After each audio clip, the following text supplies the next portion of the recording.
Assalamualaikum warahmatullahi wabarakatuh. Selamat datang di Millennial Podcast. Jumpa lagi dengan saya Risma Safira. Hari ini kita akan berbincang terkait bencana alam, sebuah azab atau peringatan dari Allah. Telah hadir di sebelah saya, beliau adalah Ustadz Haji Ainul Yakin, salah satu Ketua Majelis Ulama Indonesia Provinsi Jawa Timur. Assalamualaikum Ustaz. Waalaikumsalam warahmatullahi wabarakatuh. Bagaimana kabarnya hari ini? Alhamdulillah ya, mudah-mudahan kita semua selalu dijaga oleh Allah SWT ya. Diberikan ketetapan iman yang paling penting itu ya. Baik, akhir-akhir ini kan marak sekali nih bencana alam seperti gempa di Cianjur, kemudian banjir di Trenggalek dan di beberapa wilayah lain begitu di Indonesia. Nah, berkembang stigma di masyarakat bahwa turunnya bencana alam ini adalah azab dari Allah atas perilaku manusia di wilayah tersebut. Nah, ini apakah bisa dibenarkan, Ustaz? Jadi sebelum saya membahas seperti itu, perlu kita definisikan lebih dulu tentang apa yang mengenai kita itu. Jadi musibah ya. Jadi musibah itu kan ada yang mengenai pribadi, ada yang bersifat kelompok gitu ya, masyarakat. Yang pribadi tentu kita bisa dicoba oleh Allah dengan sakit, bisa dicoba oleh Allah dengan kehilangan uang ya, ditipu orang, musibah semua itu kan. Atau yang sifatnya kolektif, masyarakat, musibah bencana alam, musibah wabah penyakit seperti yang lalu ada COVID-19, itu musibah juga kan. Atau musibah sosial, misalnya ada konflik, itu juga semuanya musibah. Jadi artinya musibah itu sesuatu yang mengenai kita, itu musibah.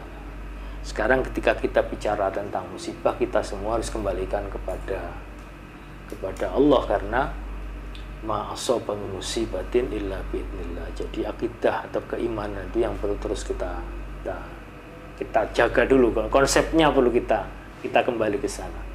Ma asaba min musibatin illa biidznillah. Kemudian di dalam ayat yang lain Allah menyampaikan kul la yusibana illa ma kataballahu lana. Katakanlah tidak akan mengenai kita semua ini kecuali apa yang telah ditulis oleh Allah, apa yang sudah tercatat di Lauhil Mahfuz. Artinya setiap peristiwa yang mengenai kita, baik secara pribadi dan secara kelompok, itu sudah ada catatannya. Jadi itu konsep yang ini yang perlu kita perlu tata dulu, karena ini berkaitan dengan keimanan. Yang kedua, berkaitan dengan macam-macam musibah. Yang tadi itu, apakah musibah ini azabkah, atau musibah ini peringatankah, atau ujiankah? Nah, ini yang perlu kita perlu urai begitu ya. Di dalam Al-Qur'an Allah memang menyampaikan kalau sesuatu ini kaitannya dengan, karena Allah Maha Suci dari kezaliman, maka ketika sesuatu itu buruk, maka dikatakan bima kasabat aydikum. Ini sebab karena ada sesuatu yang bermasalah dari apa yang kalian kerjakan. Tentu ini maknanya kompleks sekali. Ketika ada bencana banjir misalnya, ada sesuatu yang salah yang dilakukan oleh manusia, mungkin tata kelola sistem yang sudah dirusak, ekosistem sudah dihancurkan, begitu, hutan yang sudah ini dan sebagainya. Konflik sosial karena tata kelola yang tidak baik sehingga menghasilkan kondisi yang tidak puas dari masyarakat, kemudian melahirkan konflik. Ini kan semua bima kasabat aydin nas, atas akibat dari ulah tangan manusia kan begitu. Jadi Allah menisbahkan seperti itu. Ma asabaka min khairin faminallah. Ketika apa yang mengenai kalian ini sesuatu yang baik, dinisbahkan kepada Allah. Tetapi ma asabaka min syai'atin famin nafsi. Apa yang mengenai kalian yang itu buruk, maka sebenarnya itu merupakan jawaban dari apa yang kita kerjakan. Jadi seperti itu. Kenapa? Tentu banyak hal. Nah, bisa jadi satu musibah itu adalah ujian bagi kita. Bisa jadi satu musibah itu karena arogansi manusia. Karena Ibnu Athaillah itu kan menyampaikan begini, mata mana'aka asyhadaka qahrau. Kita ini inginnya itu lempeng saja hidup itu, nggak pernah sakit ya. nek iso duit akeh ya. Jadi orang itu sukanya enak terus lah pokoknya. Itu wajar, manusia itu ingin enak. Tetapi sesekali apa yang kita inginkan itu tidak keturutan. Ingin sehat terus tahu-tahu loro. Ingin duit-duit akeh tahu-tahu ditipu orang ya. Sudah punya uang ternyata ditipu orang. Nah, kadang-kadang yang seperti itu membuat kita nggak berdaya. Wabah COVID coba kurang apa wabah COVID itu. Jadi banyak ilmuwan yang justru diuji oleh Allah, yang meninggal karena COVID justru para dokter ya, nakes ya, malah gelandangan nggak ada yang meninggal itu ya. Jadi ini ujian, ini menunjukkan apa? Manusia itu tidak berdaya ketika Allah menunjukkan kekuasaannya. Jadi itu adalah bagian dari perkenalan Allah kepada kita. Maka apa yang harus kita lakukan? Ya kita sabar.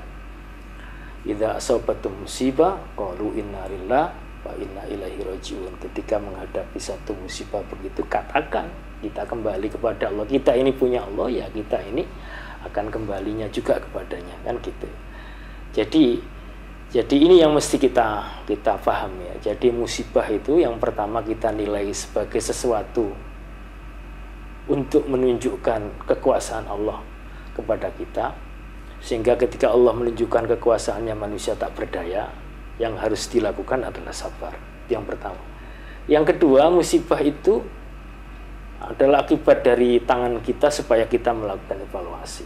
Bisa jadi apa yang kita kerjakan secara kolektif kemudian berdampak pada lingkungan secara lebih luas. Satu contoh, misalnya saya jadi seorang pejabat, buat kebijakan yang keliru, kemudian menimbulkan persoalan. Mungkin yang kena dampak dari tindakan saya bukan saya ya, tapi masyarakat saya. Karena itu kita tidak bisa mengadili misalnya, oh ini akibat dari si A si B itu.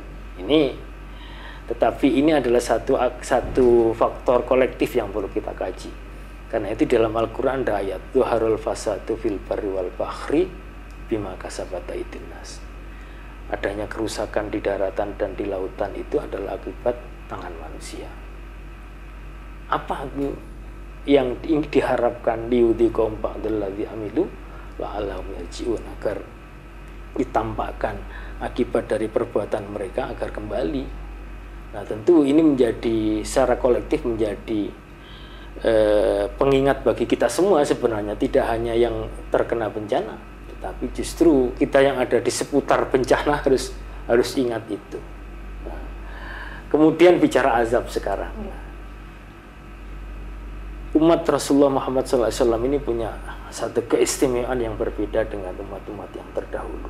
Jadi zaman dahulu itu kalau ada umat yang kemudian melakukan pembangkangan itu langsung diazab oleh Allah dengan dimusnahkan. Kasusnya umat Nabi Lut misalnya dimusnahkan. Kasusnya umat Nabi Nuh misalnya ditenggelamkan, kan begitu ya. Nah, apa ciri dari satu azab itu? Azab itu hanya mengenai orang yang berbuat mungkar, kan. Kalau sekarang kan enggak ya. Kasus bencana di misalnya Cianjur itu yang kena itu ya pesantren juga kena, pelacuran juga kena, gitu ya. Jadi nggak pilih-pilih. Kasus AIDS misalnya, yang terkena dampak AIDS ternyata tidak selalu berkonotasi orang yang bergelimangan dengan dunia hitam misalnya, atau ada ibu-ibu yang baik-baik menjadi terkena dampak hanya gara-gara suaminya yang bermasalah, kan ini contoh ya. Jadi umat Rasulullah itu tidak spesifik begitu. Allah tidak mengazab, tetapi ini peringatan sebenarnya. Yang kita sebut di dalam Al-Qur'an itu fitnah. Jadi ujian, fitnah ya, cobaan. Sekaligus peringatan agar mengevaluasi. Bedanya dengan azab, kalau azab itu sifatnya orang yang berbuat salah saja yang kena gitu. Tapi kalau fitnah itu orang baik-baik pun bisa kena. Wattaqu fitnatan la tusibannal ladzina dzalamu minkum khassah. Takutlah pada fitnah, di mana fitnah itu tidak hanya mengenai orang-orang yang zalim saja. Jadi orang baik-baik pun kena. Karena kita harus waspada, membangun budaya saling mengingatkan. Jadi menurut saya ini lebih bersifat bagaimana kita membangun sikap introspeksi lah. Semuanya, tidak hanya yang terkena musibah ya. Kita tidak mengadili yang terkena musibah, tetapi yang terkena musibah itu ada dua. Kalau orang baik-baik bisa jadi dia mati syahid, justru ada bagian dari jalan kebaikannya kan gitu. Tapi kalau orang buruk-buruk, ini adalah bagian dari percepatan mereka untuk mendapatkan balasan atas perbuatannya. Jadi begitu. Jadi memang sekarang ini ada kejadian seperti ini itu bisa jadi tidak bisa menjadi satu sebab yang tidak langsung lah, tetapi itu adalah bahan untuk introspeksi saja. Kita nggak bisa memvonis bahwa orang Cianjur yang kena gempa bumi ini adalah orang zalim semua, tentu nggak begitu ya. Atau yang kita kena waktu wabah COVID-19 ya, justru yang orang baik-baik malah kena duluan kan, malah mati syahid itu kan. Jadi saya yang justru kena COVID malah masih bertahan ini gak masuk yang dipilih untuk syahid di situ. Jadi disitulah. Jadi itu menurut saya seperti itu. Baik, kemudian bagaimana cara kita sebagai hamba ini dalam menghadapi musibah, menghadapi bencana agar senantiasa husnuzon kepada Allah begitu? Jadi kalau kita menghadapi bencana ya kita kembalikan kepada Allah semua, istirjalah. Allah mengajari kita kan, wala nabluwannakum bisyai'in minal khaufi wal ju' wa naqsim minal amwal wal anfus was samarat, ya kan? Ketika Allah menguji kita ini dengan ujian misalnya kekurangan harta, dengan ujian wakeh wa mati, seperti kemarin kan kita ngeri juga setiap hari mendengar ambulan puter-puter ya.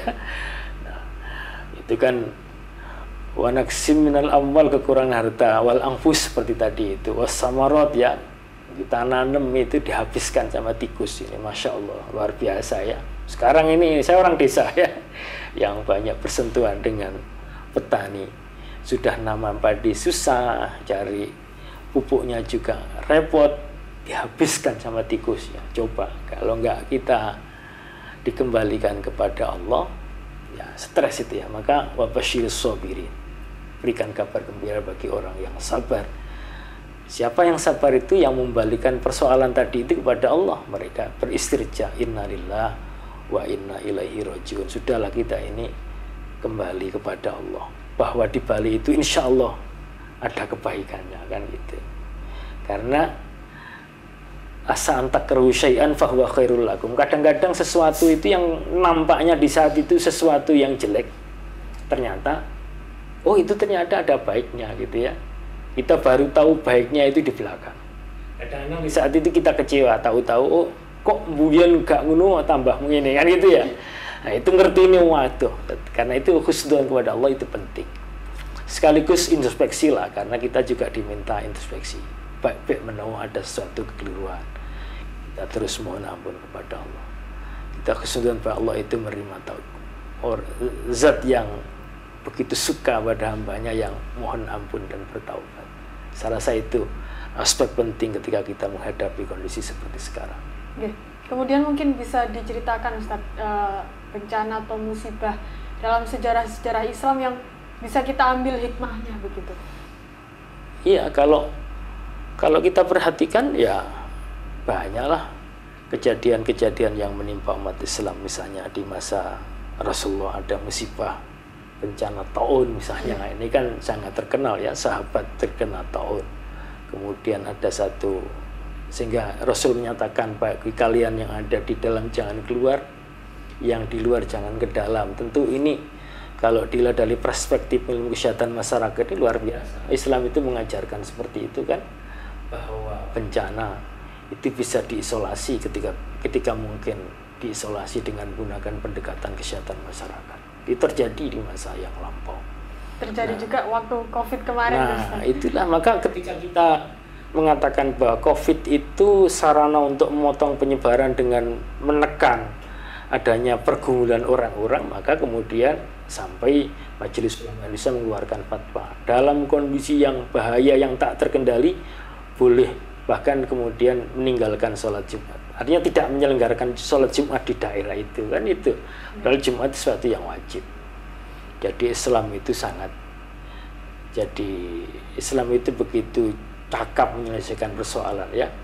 Jadi keadaan darurat, ad-darurat tubihul mahdzurat, keadaan darurat membolehkan sesuatu yang ketika kondisi normal tidak boleh. Nah, ini sekaligus sebenarnya mempraktekkan hal-hal yang seperti itu. Orang jadi ngerti, orang jadi hafal kaidah fikih yang diajarkan para ulama. Kalau nggak gitu kan nggak hafal. Jadi gitu ya. Jadi itu hikmah-hikmahnya. Banyak hikmah yang betul. Bisa kita ambil dari musibah, dari bencana begitu. Jadi itu pelajaran semua sebenarnya. Ketika semua kita kembalikan berangkat dari keimanan kita. Kita juga boleh paham tentang yang namanya qada qadarnya Allah itu luar biasa. Kasus Covid ini saya merasakan begitu. Ada orang yang sudah begitu hati-hati kena gitu ya. Ternyata yang begitu sembrono nggak kena. Nah, tapi kita nggak boleh kemudian sembrono juga kan gitu. Tetapi dalam kasus ada orang yang sembrono nggak kena itu mengingatkan kita bahwa la yusibana illa ma kataballahu lana, tadi itu tidak akan mengenai kita kecuali yang sudah tercatat di Lauhil Mahfuz kan begitu. Walaupun tetap Islam mengajarkan kita ikhtiar ya, kalau sakit berobat. Tetapi obat itu adalah ikhtiar kita, tidak berarti kemudian nek sampean loro terus berobat mesti waras, nggak perlu, nggak bisa begitu karena yang memastikan kewarasan Allah kan gitu. Atau sebaliknya nih sampean nggak berobat sampean nggak bisa waras, lain itu juga memastikan begitu, nggak boleh karena berobat adalah tuntunan sarana. Juga sarana, tetapi itu bukan sebab yang menjadikan kita sembuh atau nggak sembuh. Tapi yang menjadikan kita sembuh atau tidak sembuh ya Allah. Fa idza maridtu fa huwa yashfin kan gitu ya. Jadi begitu. Ya, terakhir Ustadz, ada himbauan untuk pemirsa kita dalam menghadapi musibah atau bencana. Menurut saya, himbauan saya kepada, jadi tentu kepada yang sedang menghadapi musibah, yang terkena musibah. Bagi yang langsung terkena musibah, ya ini menjadi sarana untuk latihan kesabaran kan gitu. Mengembalikan semua yang sedang dihadapi kepada Allah Subhanahu wa taala. Dan husnuzon kepada Allah bahwa sesuatu yang kadang-kadang sekarang tidak mengenakkan itu, dibalik itu nanti ada kebaikannya. Asa antakrahu syai'an bahwa khairul lakum. Bisa jadi yang kalian rasakan sekarang buruk, ternyata itu baik bagi kalian, yang baru kita ketahui di belakang hari. Ini bagi yang terkena ya. Sedangkan bagi kita yang nggak terkena, ini adalah sarana untuk introspeksi. Sekaligus kita membangun sarana empati ya. Islam itu mengajarkan empati. Empati dalam Islam itu dikaitkan dengan keimanan. La yu'minu ahadukum hatta yuhibba li akhihi ma yuhibbu li nafsihi. Tidak beriman, tidak sempurna iman salah seorang di antara kalian sehingga mencintai atau menyukai untuk saudaranya sebagaimana menyukai untuk dirinya sendiri. Nah, kalau kita ya kelebihan, marilah kita ikut membantu kepada saudara-saudara kita yang sedang menghadapi musibah seperti itu. Jadi ini yang penting, yang mesti harus kita terus kita bangun gitu ya, solidaritas. Oke, jadi kalau kesimpulan yang bisa saya ambil dari diskusi kita kali ini bahwa ada 2 poin dari turunnya bencana atau musibah. Yang pertama atas kekuasaan Allah begitu. Betul. Yang kedua adalah bisa jadi ini merupakan ulah dari tangan-tangan manusia itu sendiri, Ustaz. Dan tentunya dari turunnya musibah ini banyak sekali yang pelajaran atau hikmah yang bisa kita ambil selain kita bisa berintrospeksi diri, bermuhasabah, dan ada juga nilai-nilai kemanusiaan, nilai-nilai sosial yang betul, justru mendorong bagaimana kita ini terus membangkitkan kepedulian dengan sesama. Itu penting karena Islam mengajarkan seperti itu. Baik, terima kasih Ustaz atas diskusinya. Semoga bermanfaat bagi kita semua. Demikian dari kami. Wallahu muwaffiq ila aqwamit thoriq. Wassalamualaikum warahmatullahi wabarakatuh. Waalaikumsalam warahmatullahi wabarakatuh.